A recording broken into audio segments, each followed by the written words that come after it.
Hello everybody and welcome back to Command Point. In today's video, Shane and I are going to be talking about the 5 easiest kill teams to run in Kill Team. Yeah, so I mean, let's set some ground rules first of all. Easiest, it must be specified now that easiest does not necessarily mean easy to win with. We mean ease of play. For a new player picking up a team, how easy is it for them to like digest it and have a good time and make sense of the game as they're kind of like moving along. The other thing to note is that we are not including compendium teams. Otherwise, this whole list would just be 5 compendium teams.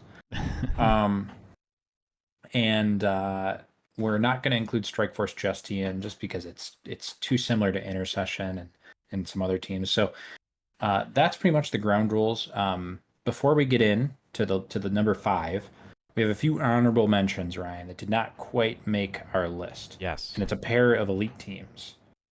Yeah. What do we got here for So, honorable mentions? Ironically enough, Shane, these are, well, at least this one is my favorite team to play right now, and that is Nemesis Claw.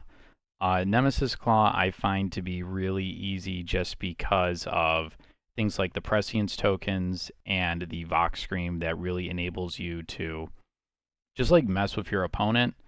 You kind of have to know when to use them optimally, but there's some games where it's like if you're in an elite matchup and you start the game off with like 3 or turn 2, you have like 5 Prescience tokens, you can do things like just skip multiple of your own activations and really just put your opponents in a tough spot. But outside of that, they're not a terribly complex team. They hit really hard and they can take a decent punch, but yeah, so that's why they're an honorable mention. And our other honorable mention is one of my favorite teams, Ryan, Legionaries. Yep. Yeah. Who we really considered putting on this list, but I think for a new player, the level of list building for Legionaries is pretty high. Not just the fact that you actually have operatives to really choose from, but the fact that you have to organize your roster into the marks of chaos, and you can't overlap certain marks, and it's hard knowing which is best for which operative, assuming you're even taking the right operatives. So there's a lot of choosing to do before the game even starts. I do think if you were to specify like Nurgle Legionary, I think you could put them in this list maybe, but that's not really a faction. That's like a part of Legionary. Yeah. Yeah, they're just on the outside. Both these teams I think are pretty solid for beginners, but not quite, I think, in the 5 easiest. So yeah, I guess we can get started into the list, Ryan. So at number 5, we have one of the terrors of the meta right now. Yeah. The Felgor Ravagers. So, Ryan, Felgor Ravagers.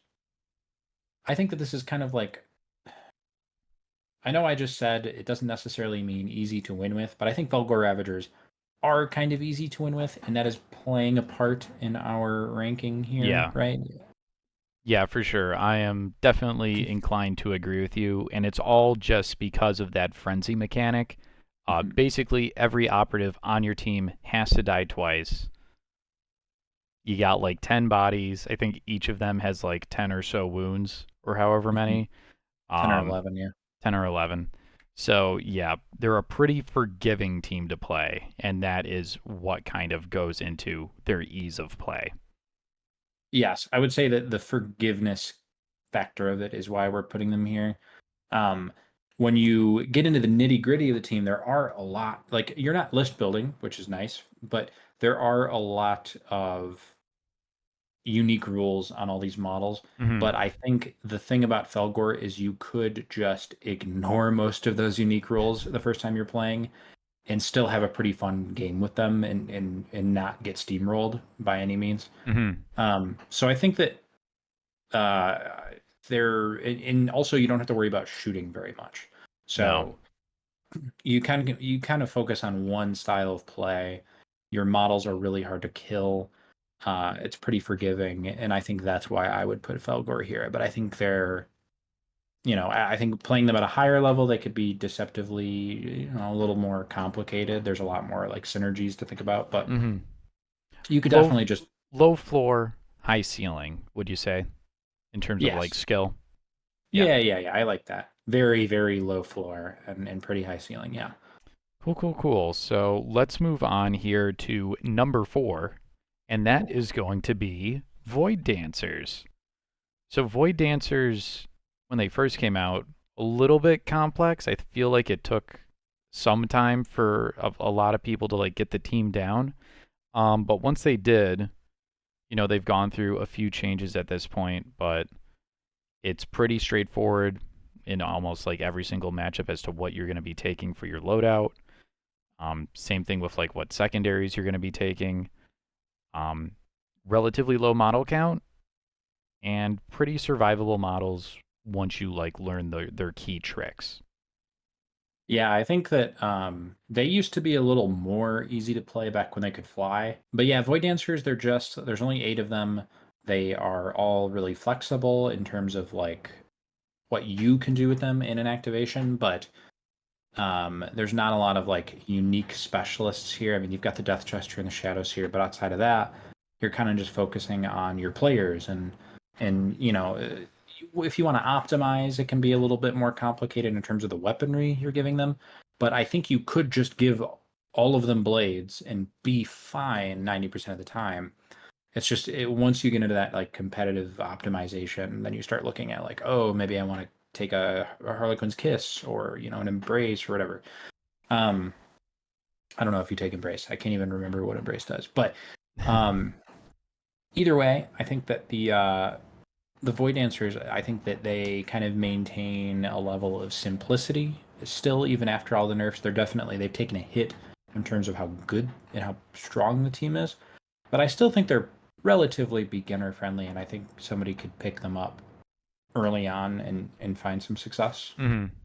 All right, at number 3 we have the Kasrkin, who are I think that they're textbook hard to win with at this point, but I think that their gameplay patterns, the elite mechanic, it's all you read it on the page and it's like, yup, this Yeah. makes sense. I see what the team is trying to do. At a low level of play, like in terms of just learning, I think Kasrkin is going to do totally fine.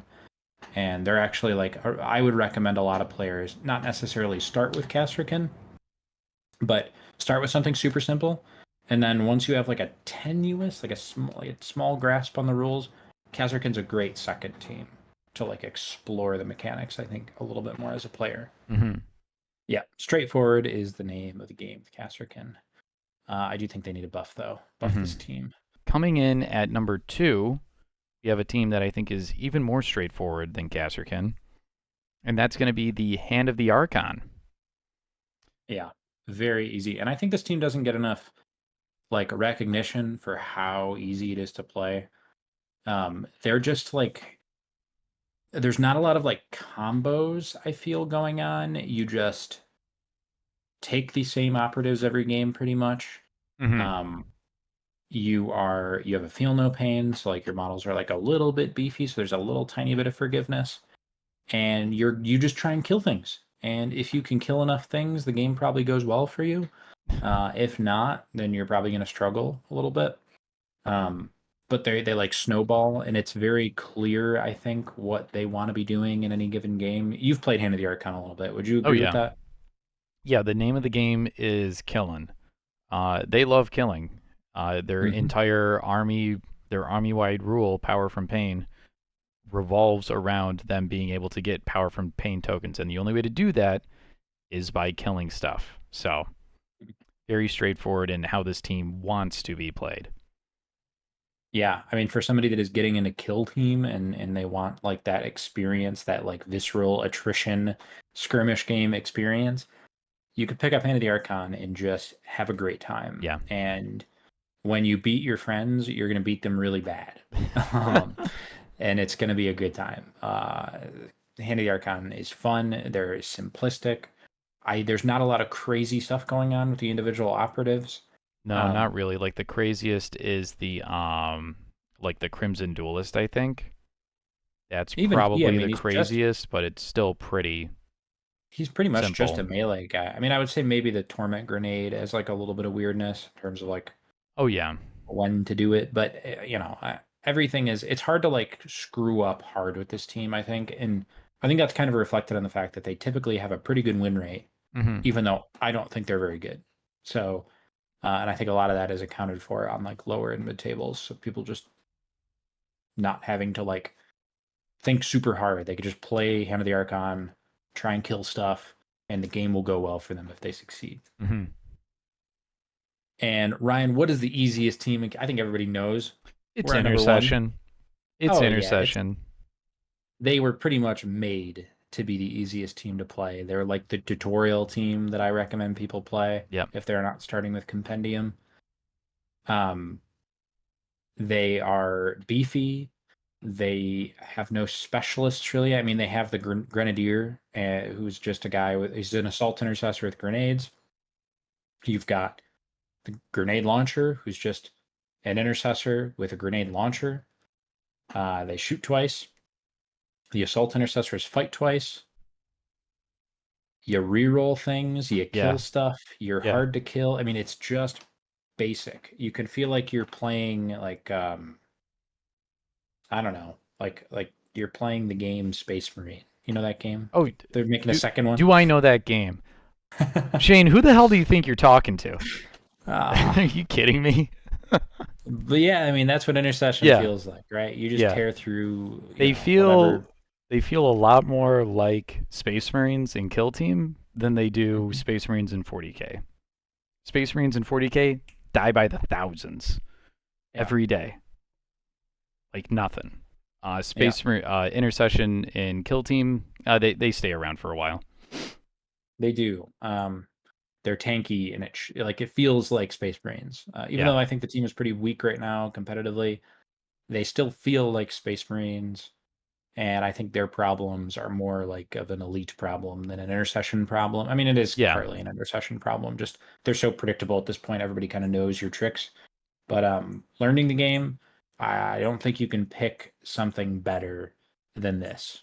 All right, guys. So that does it for our top 5 easiest kill teams to play. Guys, if you like our video, make sure to subscribe and give us a like. Comment down below what you think what you would say the top 5 easiest kill teams to play are.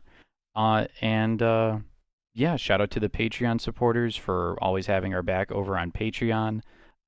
We have some additional content over on there as well for you guys to check out if you subscribe at the Weird Boy tier level. But yeah, thank you guys for watching, and we'll see you all again soon.